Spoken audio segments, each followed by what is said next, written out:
Across the Half-Life saga, you will encounter all sorts of generic NPCs. These NPCs represent a class of characters, such as the scientists or Vortigaunts. Through a variety of circumstances, and despite these NPCs intended to be just faces that you pass by, some of them have been named.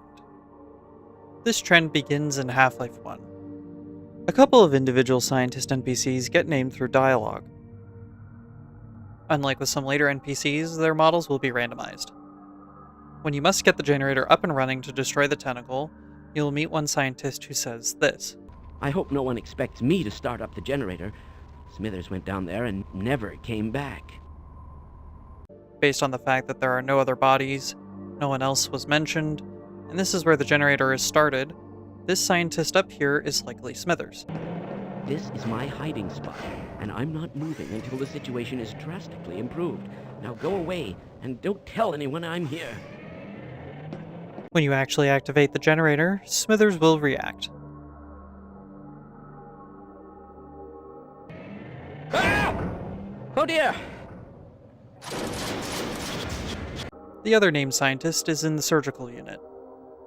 When you reach the group on the other side of the machine, one will say, You'll have to shut down the surgical unit first. Peters switched it on, but I'm afraid he never made it back.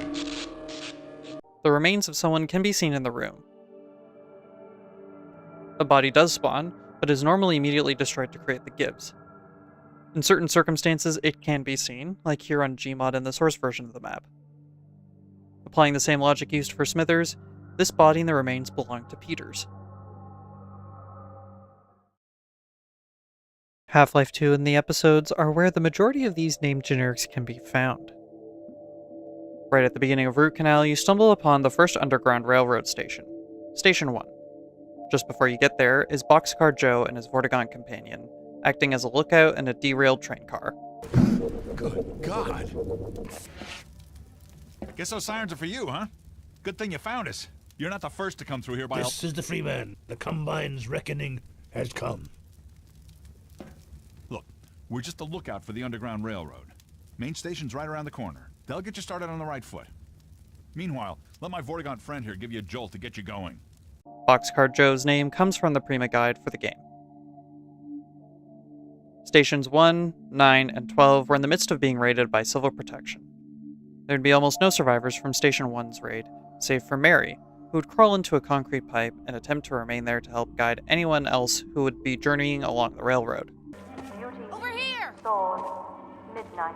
Keep going, friend. That station was raided, but there's others up ahead. I'm gonna stay here in case any others come through. Gotta keep the railway alive. Mary's name comes from various entities related to her, including the name given to her NPC in Hammer.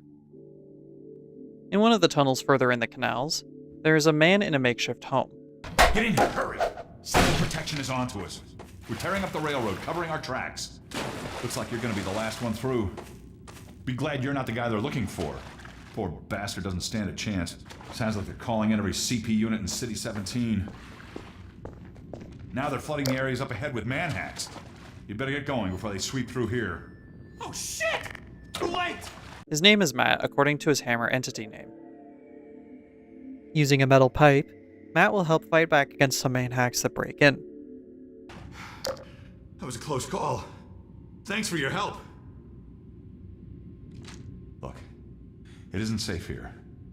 I'll give you some supplies to keep you going, and you really gotta go. After the battle, he will rest by a wall and encourage you to leave if interacted with. You understand, I've got to stay and help any stragglers. You go on. Get going. You better get going now. When you progress to this point, another manhack will break in and take him out.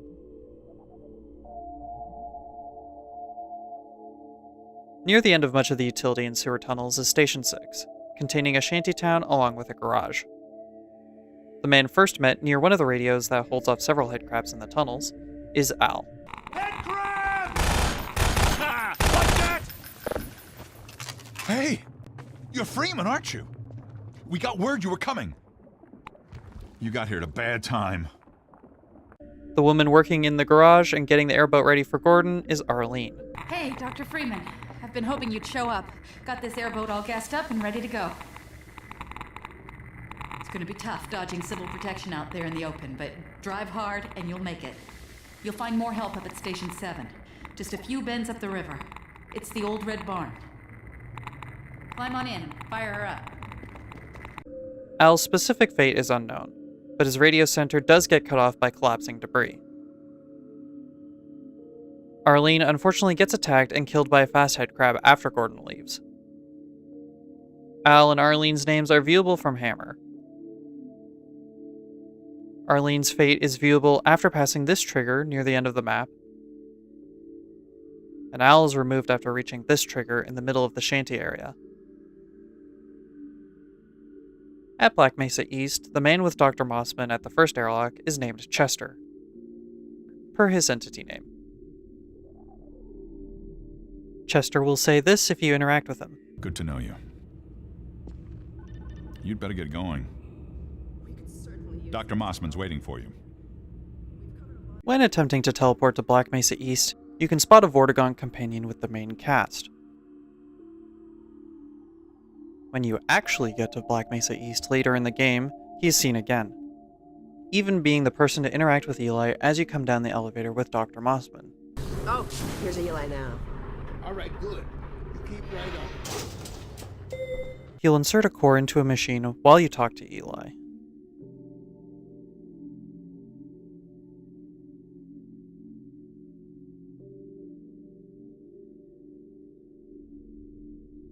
He can later be interacted with in the freeform part of the level.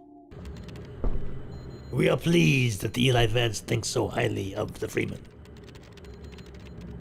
The Eli Vance was our first collaborator.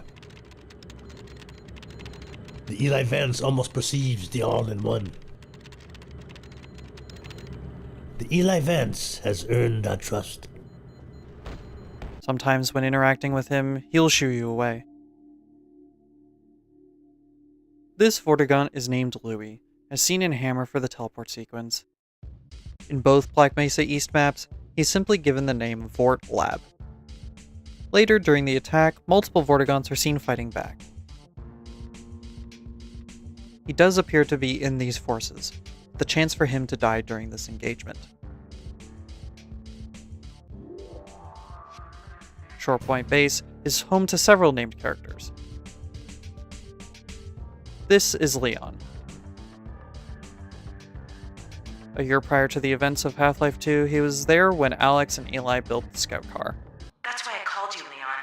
I was hoping you still had the scout car we left with you last summer. The one my dad rigged with the Tau cannon. Yeah, good idea. Hold on a sec. Norco? Bring the buggy out. Put it on the dock right now. Gordon Freeman will be driving it. Will do. I just finished mounting an ammo crate on the back. Good timing. As mentioned by Leon, the woman in the dock crane is Norco. Hello, Dr. Freeman. The car's all ready for you. Come in and I'll lower you down to the beach. As proclaimed at the end of the battle in the garage, this injured man is Winston. Winston's been hit. The woman who says this as she aids Winston is named Jacobs, as per her entity name, as well as the name of her animations. At the tail end of the coast, you'll come across these two who are attacked by the ant lions. Hold still, Leslie. Someone's coming. You there! Stop where you are! Stay on the rocks! Don't step on the sand, it makes the antlions crazy! Laszlo, don't move! No. Help!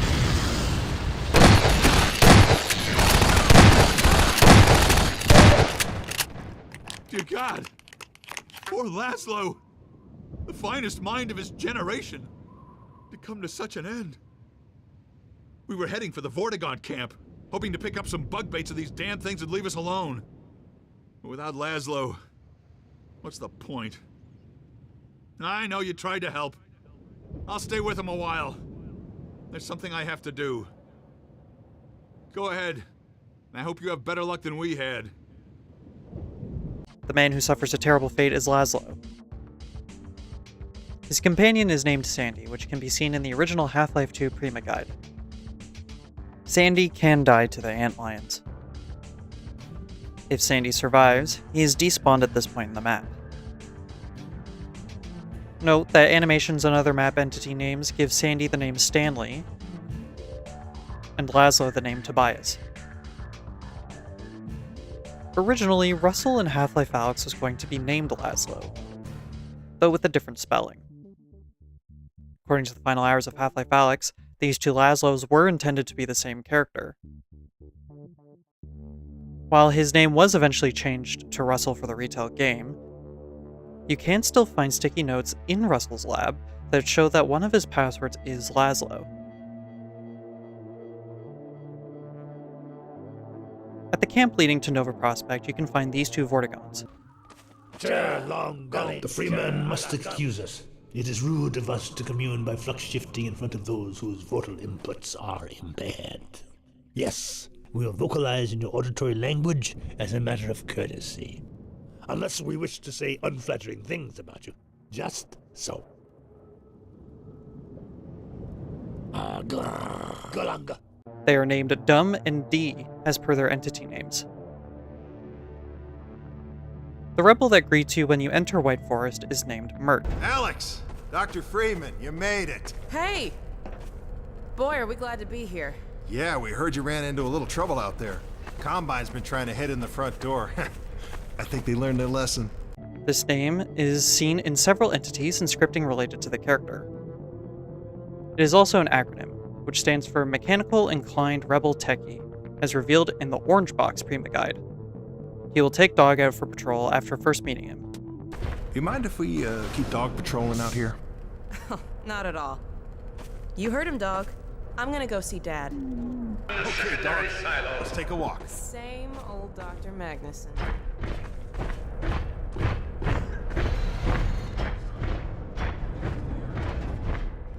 Later, he will upgrade the muscle car for the final battle. I've taken a few liberties with your car. Check it out. I added a rack for Magnuson devices back here. I tweaked your onboard radar so the Combines show up red on the dashboard unit now. Plus, it'll send a homing signal to your HEV suit in case you get separated from your car. No need to thank me. And is the voice to announce where the Combine are coming from. I'll be staying here to watch the field and send status updates. Good luck out there. Perimeter's clear. Still no sign of incursion. Keep alert. At the end of the battle, Mert will celebrate over the loudspeakers and order everyone to return to the base. Attention! Attention! The Striders have been defeated! All personnel return to base immediately! Repeat! All personnel return to base immediately! Mert's physical model is actually removed after leaving White Forest Base, and he is not there when you return for celebrations. However, this Resistance member on the roof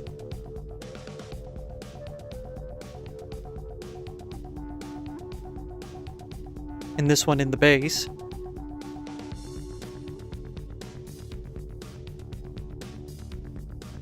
do use the same type of face model as Mert. In the room where you reunite with Eli is another generic citizen. His name is the Knife, or Hammer. He watches these screens and will say this if you interact with him. Hey, Doc. Time for that later. No time now, Doc. He will react if you interact with one of these desk consoles. Hey! I was watching that. If you keep changing the monitor more than 10 times, the Knife will say this. I hate my life. The Orange Box Prima Guide identifies the briefing guy at the sawmill as a rebel captain. Come closer. So, they've sent Freeman, have they? Good man. We've counted a dozen Striders just north of us. Our job is to keep them from reaching the base to the south. If they get close enough for one good shot at the silo, the whole launch is a bust. And in case Striders aren't bad enough, recon indicates they're being escorted by packs of hunters. Now, what I want you to do... Attention! He can die during the ensuing fight. Note the capitals in the guide turning it into a proper noun. This means that this is the proper identity or rank for this character, rather than it just being a description of his actions, like with some of the other generics. Half-Life 2 and the episodes also have a couple of reoccurring generic NPC characters. The Consoling couple are a married pair of citizens/resistance members, frequently seen in a saddened state. I can't take it anymore. Everything's gonna be okay. What are we going to do? We'll think of something. While initially they are living in an apartment near the train station, they would remain in City 17 during the uprising. When is it all going to end? Please. It's alright. They would still be in the city even after the teleport in the Citadel exploded.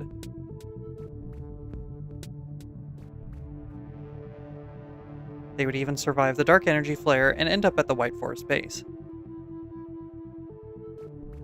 We know they are married thanks to various scripting calling them husband and wife. There's an Easter egg of them found in Episode 2 in the map Outland 09.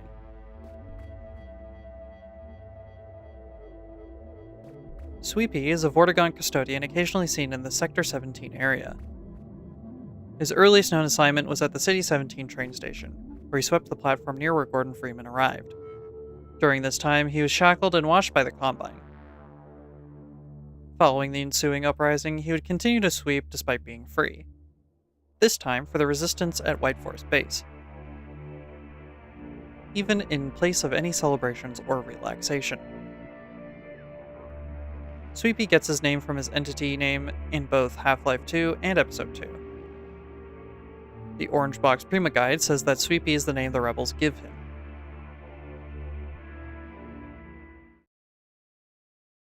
Half-Life Alyx carries on this naming tradition as well.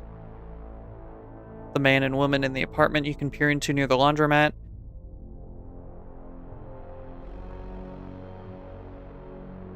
are named Lamar and Linda respectively, according to their Hammer entities.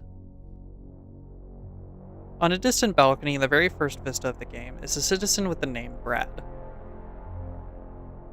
The naming style for the citizen leaves open the possibility that this was a mark of work by the Valve developer Bradley Kinley and not the NPCs in lore name. Brad will disappear after the Strider climbs up to connect the cables to the Combine device on the roof of his building. Likewise, there is an NPC with the name James that exits the bakery behind Olga, near the laundromat.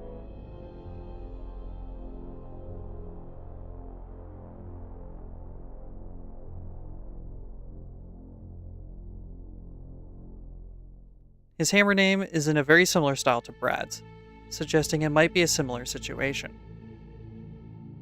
And finally, the two people who get chased away by the scanners beyond the gate near the safe house are given the names Thornton and Parker through Hammer.